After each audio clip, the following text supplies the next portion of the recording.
We bring you the latest updates from the Pna Newsroom. President Ferdinand Marcos Jr. paid tribute to the 5 rescuers in Bulacan who died during the onslaught of Typhoon Karding. In a Twitter post, Marcos extended his prayers to the families of George Agustin, Troy Justin Agustin, Marby Bartolome, Narciso Calayag Jr., and Gerson Resurrection. He said they will be remembered by Filipinos for their courage and bravery. The Senate adopted several resolutions commending and honoring the exemplary heroism of the 5 rescuers. The Office of Civil Defense meanwhile said Marcos was relieved that the impact of Typhoon Karding was not as terrible as expected. OCD Assistant Secretary Rafi Alejandro IV said they initially expected a similar scale of destruction of Tropical Storm Ondoy in 2009. Typhoon Karding, however, left 8 people dead, 5 missing, and almost 40,000 families affected.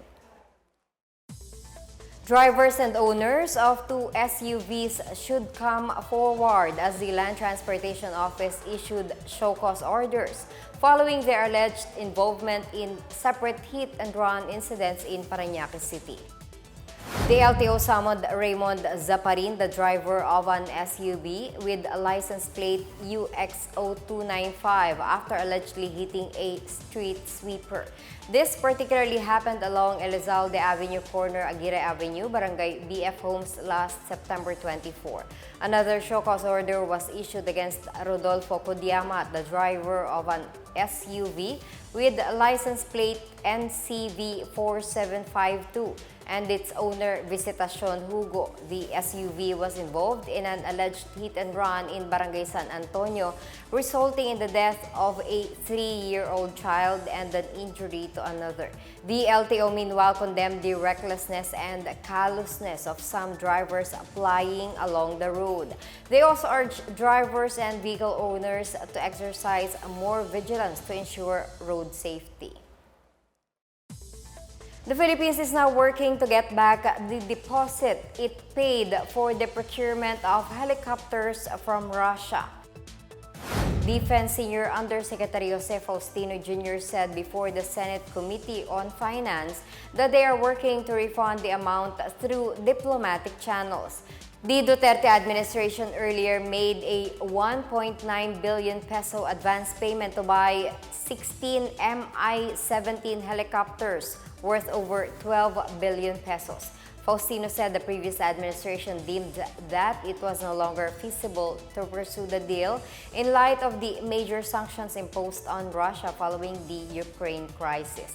Meanwhile, the Senate Committee on Finance approved the proposed 240 billion peso budget of the DND for 2023 and recommended it to the plenary for deliberations.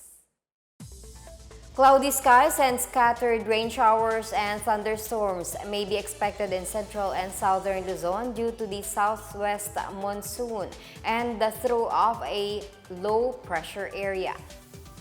Pag-asa said the LPA was last spotted at 1,240 kilometers east of extreme northern Luzon. Southwest monsoon is expected to bring cloudy skies with scattered rains and thunderstorms to Occidental Mindoro and Palawan, while cloudy skies with scattered rain showers and thunderstorms will be experienced in eastern Visayas and Caraga region due to the LPA trough.